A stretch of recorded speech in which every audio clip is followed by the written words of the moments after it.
여러분 안녕하십니까. 사회복지 행정론 문제풀이 시간입니다. 사회복지 행정론은 총 한 60문제를 가지고 6과에 걸쳐서 여러분과 함께 사회복지 1급 시험 문제에 대한 대비를 같이 한번 해볼까 합니다. 사회복지 행정론 먼저 1번부터 문제를 알아보도록 하겠습니다. 자, 다음 중 사회복지 행정의 특성으로 틀린 것은 어느 것인가? 자, 사회복지 행정의 특성이니까 이 행정의 특성이 뭔지를 알아야 되겠죠? 사회복지 행정이라는 것은 우리가 사회복지 서비스와 정책과 행정 크게 세 가지로 나눠볼 수가 있는데, 어떤 정책을 만들면 그것을 서비스를 하기 위한 중간 다리 역할을 해주는 것이 사회복지 행정이다. 이렇게 보시면 되겠죠? 그래서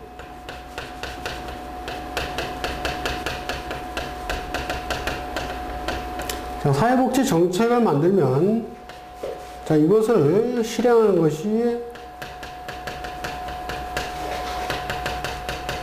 사회복지 서비스 실천이 되겠죠. 자, 그랬을 때, 바로 실천으로 넘어가는 것이 아니라, 이 중간에서,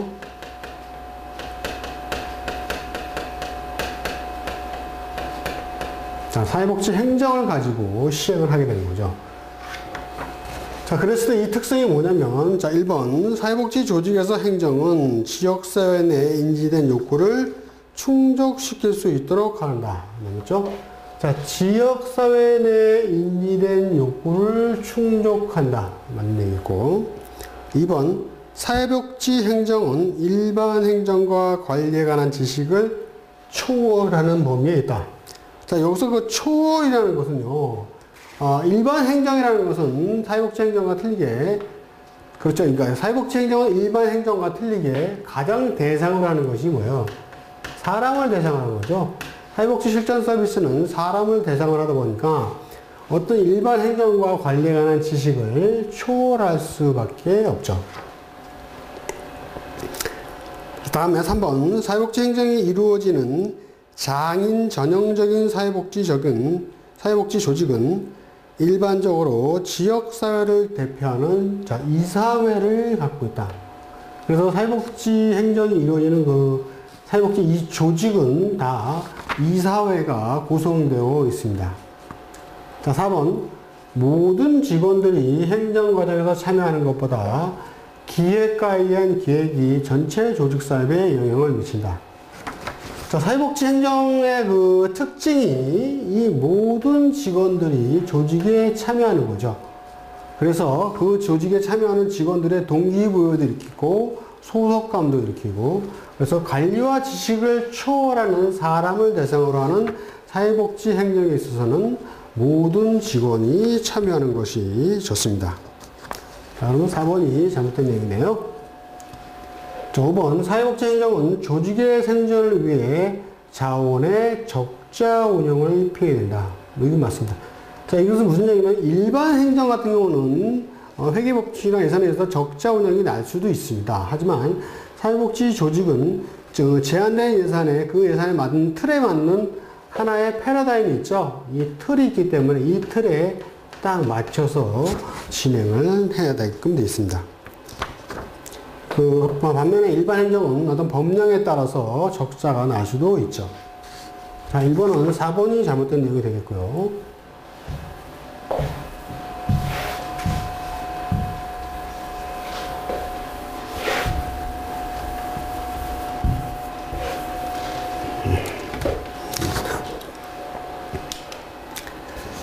자, 다음 2번. 다음 중 사회복지 환경의 과업 환경의 내용으로 아닌 것은? 자, 여기 이 과업 환경에 대한 문제가 나오면요, 항상 비교하셔야 될 게,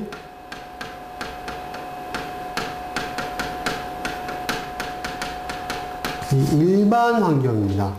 즉, 일반 환경과 과업 환경의 그 차이점을 구분해 놓고 계셔야지만 이 문제를 풀 수 있는 상황이 되겠죠. 자, 그럼 과업 환경이라는 것은 뭐냐면 사회복지 조직이 있죠.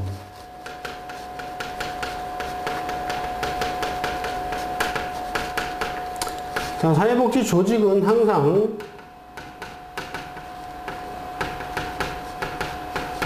외부 환경과 상호 관계에 의한 자원 의존이 있습니다. 자, 그랬을 때 이 과업 환경이라는 것은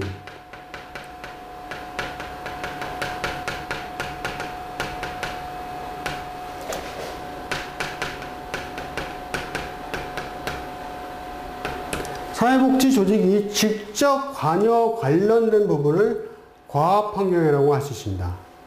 반면에 이 일반 환경은 그 외적 요소들을 일반 환경으로 분류를 하고 있습니다.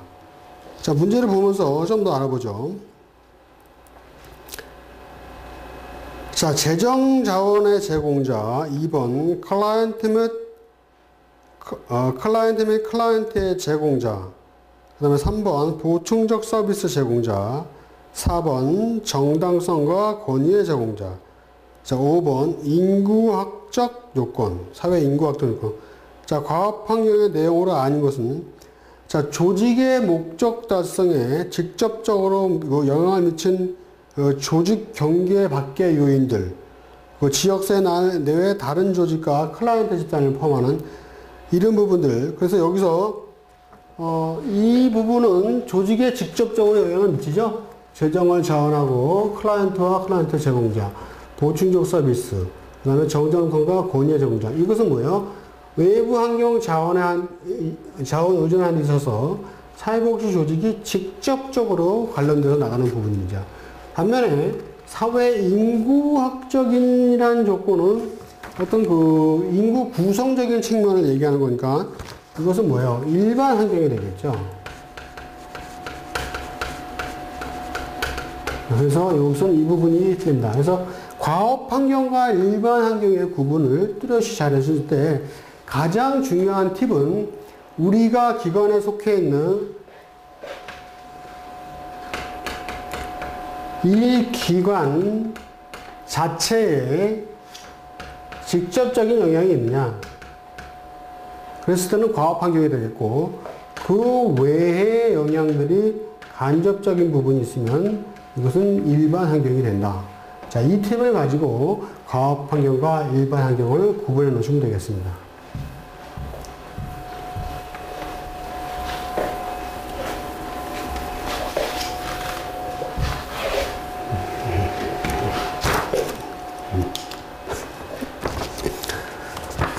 자, 다음 3번이요. 다음 중 사회복지 서비스 전달 체계 구축의 원칙을 설명한 것으로 옳은 것은, 자, 서비스 전달을 구축하는데 어떠한 원칙을 가지고 해야 되는지 그것을 설명한 거죠. 자, 용어에 대한 정의를 묻는 설명인데요. 1번 접근성.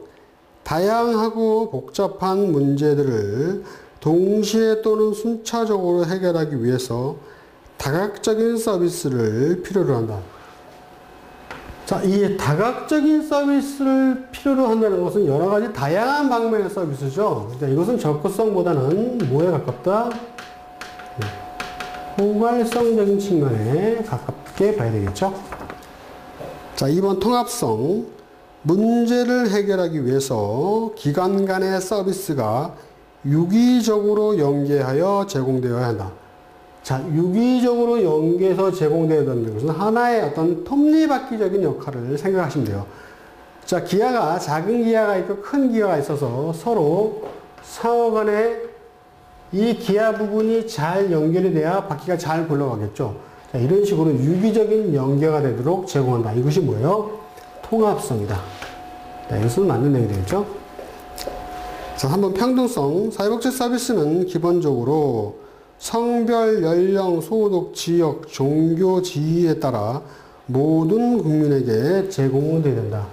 사회복지 서비스는 성별, 연령, 소득, 지역, 종교, 지역에 따라서 모든 국민에게 제공되는 것이 아니라 관계없이죠. 구분 없이 모든 국민에게 제공되어야 합니다. 자, 4번 전문성. 한 개인이 필요로 하는 다른 종류의 서비스와 질적으로 다른 서비스를 지역사회 내에서 계속적으로 받을 수 있도록 해야 된다. 자, 한 개인이 필요로 하는 다른 서비스의 종류와 서비스의 질적으로 다른 서비스를 어떻게 해요? 지역사회 내에서 자, 계속적으로 받는다 그랬죠?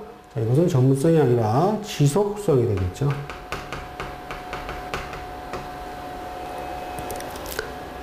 자, 5번. 자, 책임성. 사회복지 서비스는 그 양과 질, 제공하는 기간이 클라이언트나 소비자의 욕구 충족과 서비스의 목표 달성에 충분해야 된다. 자, 소비자 욕구 충족이 나왔고, 자, 목표 달성에 충분해야 된다 그랬었죠. 자, 목표 달성의 충분성, 이것은 책임성이 아니라 뭘로 본다? 적절성적인 측면으로 봐야 되겠죠.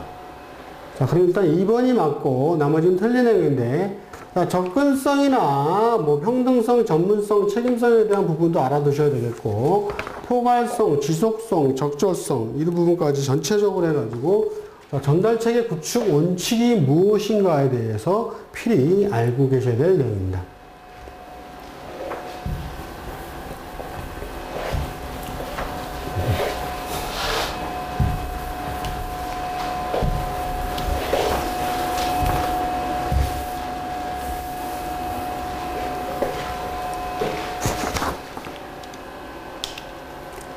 자, 다음 4번이요. 다음 보기 중 인간관계 이런 특성을 나타내는 것은 어느 것인가? 자, 인간관계 이론이라는 것은 인간과 인간 대한 역할로 해서 인간의 심리 정서적인 측면을 강조한 것이죠. 그래서 이것은 인간 심리나 그다음에 사회적 욕구를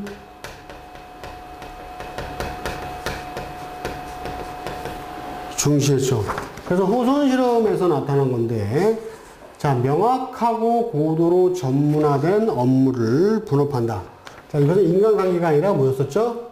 예, 관료제죠. 외부의 관료제 이론에서는 명확하게 전문화, 구분화돼가지고 수직적인 관계로 업무 처리를 해서 생산성을 강조하는 거였었죠. 자, 니은 과업을 수행하는 데 필요한 시간 및 동작의 연구 표준화 말은 시간 및 동작의 연구, 여기서는 고도로 전문화된 업무라는데 시간 및 동작의 연구를 중요하게 엮은 것은 테일러의 뭐였었죠? 과학적 관리론이었었죠.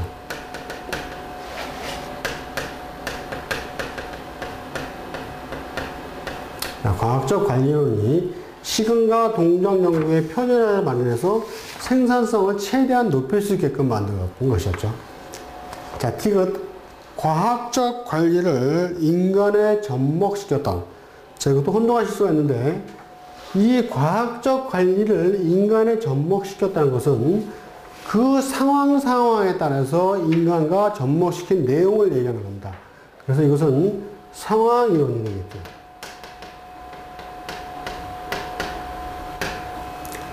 다음에 리을 집단 내 인간관계는 정서적인 것과 같이 비합리적인 요소에 따라서 이루어진다. 그러니까 집단이라는 것이 꼭 관료제나 경직된 구조가 아니라 인간의 동호회나 이런 그 서로 서비스를 성원에 의존할 수 있는 인간관계적인 측면을 중요시 해가지고 어떤 비합리적인 요소로 인해서 서비스가 이루어져야 된다. 이것이 인간관계 이론이 되겠습니다. 자, 인간관계 이론뿐만 아니라 지금 나온 관료제나 과학적 관리 이론, 상황 이론 여러 가지 있죠. 그래서 우리가 대표적으로 이것을 크게 나누면 폐쇄 이론과 개방 이론 이렇게 나눴죠. 그래서 이 폐쇄 이론에 속하는 부분들, 개방 이론에 속하는 부분들, 그 다음에 각각 속하는 부분들의 내용이 뭔지, 학자가 누군지, 거기에 대한 장단점, 이런 부분까지 해가지고 정리를 해 두실 필요가 있는 부분들이 되겠습니다.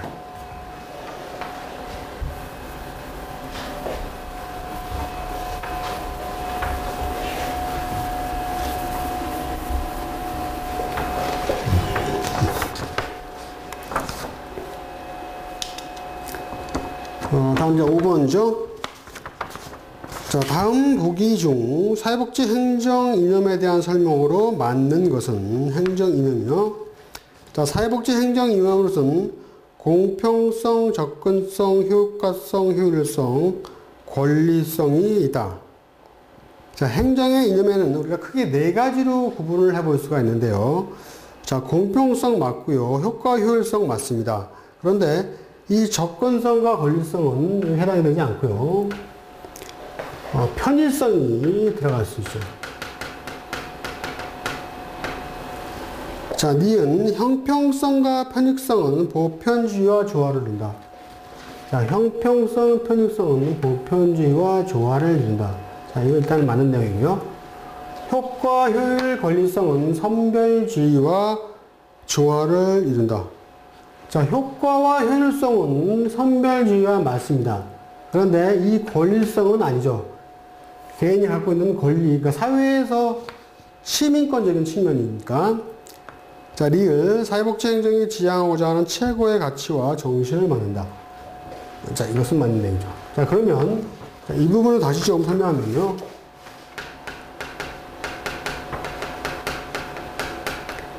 항상 사회복지를 얘기할 때 나누는 부분이 보편주의와 선별주의죠. 자, 그랬을 때 우리가 보편주의에 들어가는 것을 공평성과 편익성으로 보고 있고요. 그 다음에 선별주의에 들어가는지 효과성, 효율성 이렇게 나눠서 보고 있습니다. 자, 그러면 공평주의에서 보편주의에서 공평성이라는 것은 예를 들면 국민연금 같은 걸 들겠어요. 똑같이 낸 만큼 내가 기여를 받으면 그것은 공평하죠? 자, 이런 것이 되겠고. 자, 편익성은 얼마만큼 서비스에 대한 편익을 받는지, 뭐 건강보험을 줄 수가 있고. 선별주의에서 효과성과 효율성은 얼마만큼 효과가 있느냐, 얼마만큼 비용 대비 최대한의 효율적인 측면을 이뤄내느냐, 이런 거죠. 자, 이런 부분이 뭐예요? 대표적으로 우리가 얘기하는 것이 공공부도잖아요. 그래서 항상 보편주의와 선별주의를 놓고 어느 부분에 속하는지를 구분하는 부분을 항상 연습을 잘 해 두셔야 이 문제들을 쉽게 풀 수가 있습니다. 그래서 박스에서 나온 것도 니은과 리을이 맞는 내용이 되겠죠. 그래서는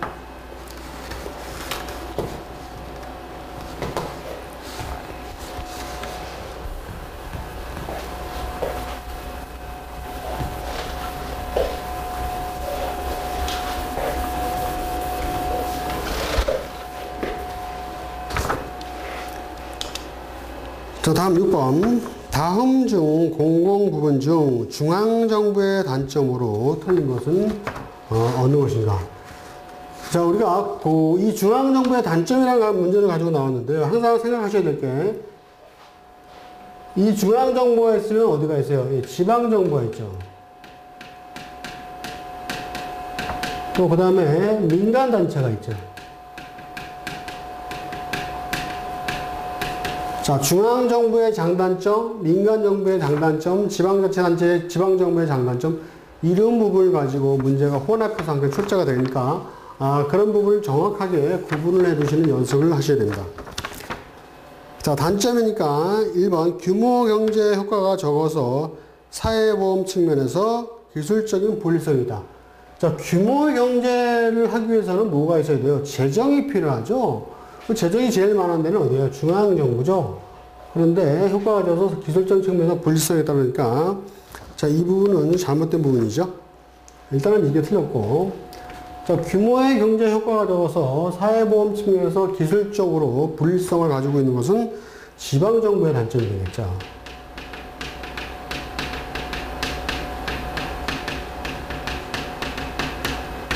자, 그 다음에 수급자의 선택이 반영되기 어렵다. 그렇죠? 중앙정부는 독점이잖아요. 독점적 측면이 있기 때문에 수급자 선택을 반영하기가 상대적으로 어렵죠. 3번, 독점성으로 가격과 질에 있어서 수급자에게 불리할 수 있어요. 선택의 여건이 거의 없다시피 하죠. 자, 조직의 관료성으로 욕구 대응이 느리다. 자, 조직의 관료성에 관해서는 어떤 업무 하나를 처리하다 보면 제일 윗선을 보고를 해가지고 다시 결과물로 아래까지 내려와야지 그 업무를 수행할 수 있게 되겠죠. 그렇기 때문에 상대적으로 욕구 대응이 느릴 수밖에 없고요.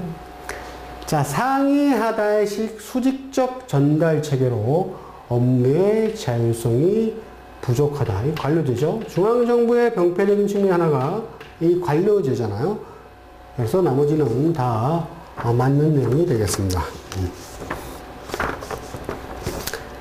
자, 7번. 다음 중 사회복지 조직 변화의 방향에 해당하지 않는 것은 어느 것인가? 사회복지 조직이 어떤 식으로 변화를 해야 되느냐? 자, 소비자 주권 인식 당연하죠. 이것은 권리성이죠. 소비자의 권리성을 항상 강조를 하고 있습니다. 자, 사회복지 조직도 폐쇄가 아니라 개방에 대해서 함께 노력하는 사회 통합적인 측면을 중요시해야 되겠고, 자, 창의적인 프로그램을 개발해서 프로그램의 다양화가 요건되어야 되겠고, 자, 정형화된 사회복지 조직 모델을 개발한다. 정형화가 아니죠. 이 정형화라는 것은 이렇게 하나의 틀을 만드는 거죠. 가면을 만들려면 가면을 만들 수 있는 어떤 틀이 있어야 되잖아요. 자, 그런 식이 아니라 사회복지도 각 관련 기관과 항상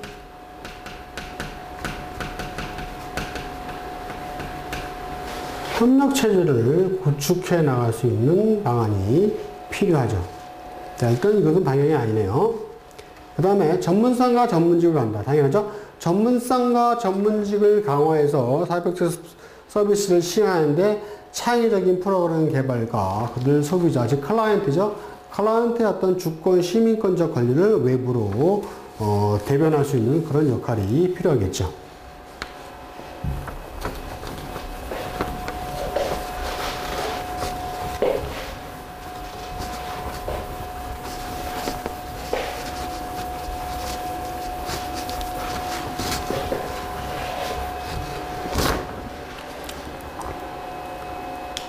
자, 다음 8번. 자, 다음 중 사회복지 서비스 전달 체계의 원칙에서 서비스 제공의 원칙에 해당하지 않는 것은 어느 것인가? 자, 서비스 제공의 원칙이죠. 서비스 제공의 원칙에 해당하지 않는 것은 어느 것인가? 자, 이것은 우리가 좀 암기를 해 두셔야 되는데, 일단 먼저부터 보고요. 자, 전문성의 원칙, 평등성의 원칙, 자활과 재활 목표, 가족 중심, 계속성의 원칙이 있는데요. 자, 첫 번째, 사회복지 서비스 제공에서는 적절성이 먼저 필요하고요. 자, 평등성,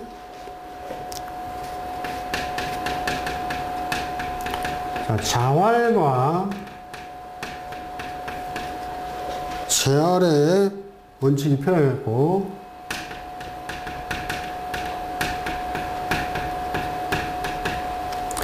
자, 그 다음에 문제에 나와 있는 가족 중심의 원칙,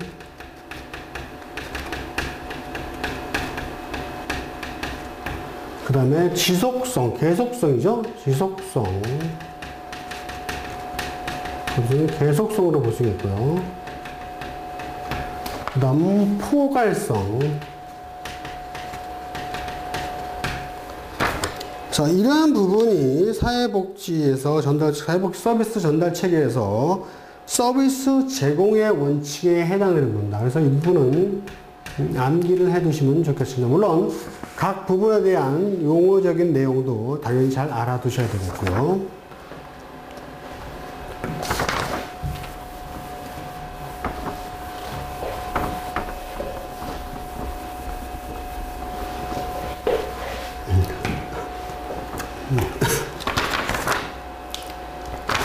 자, 9번.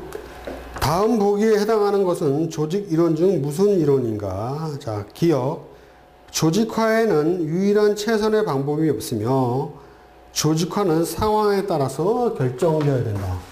자, 일단 최선의 방법이 없다고 그랬죠. 무슨 조직화하는데 최선의 방법인데 이 조직화를 하는 데 있어서는 각각 상황에 따라서 결정해야 된다고 그랬고, 다음 사회복지 조직 관리자가 활용할 경우 가장 우선적으로 고려해야 할 사항은 자신이 운영하는 사회복지 조직의 특성과 욕구를 분명히 파악하는 것이며, 자, 사회복지 조직의 특성이 뭐고 욕구가 뭔지 그것을 그 사항별로 해서 분명히 파악하는 것이며, 그 다음으로 환경적 특성을 잘 이해하는 것이다. 자, 이것도 조직과 환경, 그러니까 외부와 환경과의 상호 연관을 말하는 거죠. 자, 그랬을 때 기억 1번 조직군 생태이론. 자, 이 조직군 생태이론은 어떤 조직군이 외부 환경과 연관된다는 얘기죠. 그래서 환경 결정론적으로 봅니다, 이것은.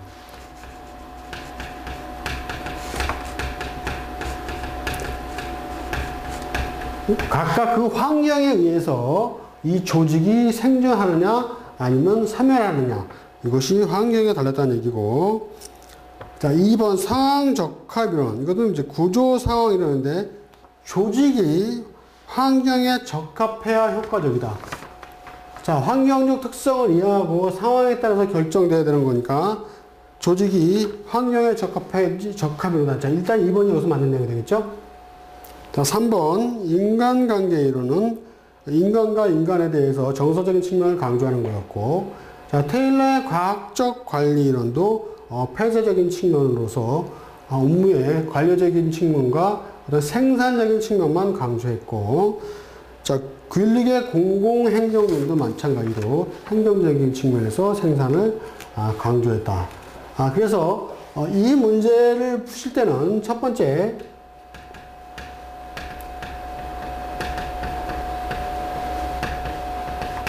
개방체계 이론에 속하는 것,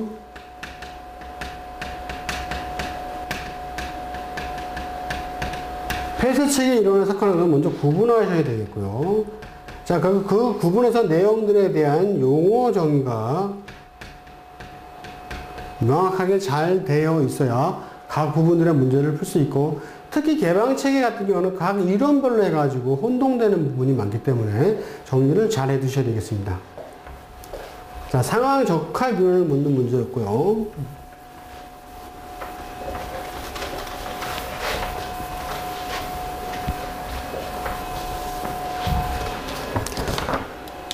자, 다음 10번. 다음 중 조직이론에서 사회복지 조직과 연관성이 많은 조직이론의 특징은 어느 것인가? 자, 사회복지 조직과 연관성이 많은 것을 물어보는 건데요. 자, 1번 조직 구성원들의 경제적인 동기를 부여한다. 자, 이 경제적인 동기를 부여한다는 것은 뭘 강조해요? 생산성을 강조한다는 거죠. 자, 생산성을 강조하는 가장 대표적인 것은, 자, 관례적에 있겠고, 자, 표준화 및 성과 제도를 강조한다. 이것은 뭐예요? 표준화와 성과니까 이것도 생산성 관련은 과학적 관리론 되겠죠?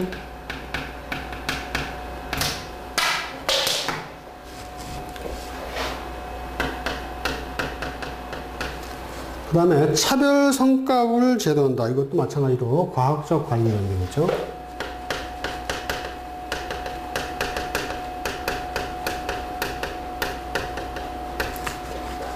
자, 4번은 와서 정의적 관계 및 능력과 경험에 따른 승리다. 자, 정의적 관계, 능력, 경험에 따른 승리. 자, 이것은 정서를 강조하는 뭐다? 인간관계론이죠.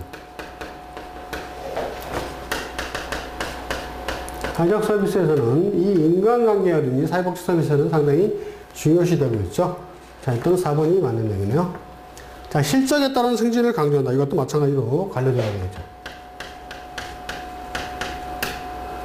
자, 그래서 이것도 개방체계와 폐쇄체계에 있어서 폐쇄체계에 해당하는 부분이 어떤 의미를 가지고, 이 문제는 약간 그 융통성을 발휘해가지고 문제를 조금 그 확대를 범위한 문제인데, 사회복지 조직의 특성이 어느 부분에 속하는지, 그 다음에 개방체계와 폐쇄체계를 알고 있는지, 거기에 대한 용어를 알고 있는지, 이렇게 한마디 복합적으로 물어보는 문제였다고 볼 수가 있겠습니다.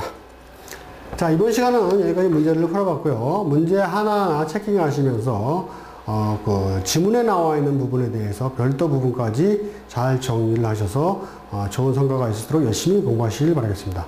자, 이번 시간 강의는 여기서 마치겠습니다. 수고하셨습니다.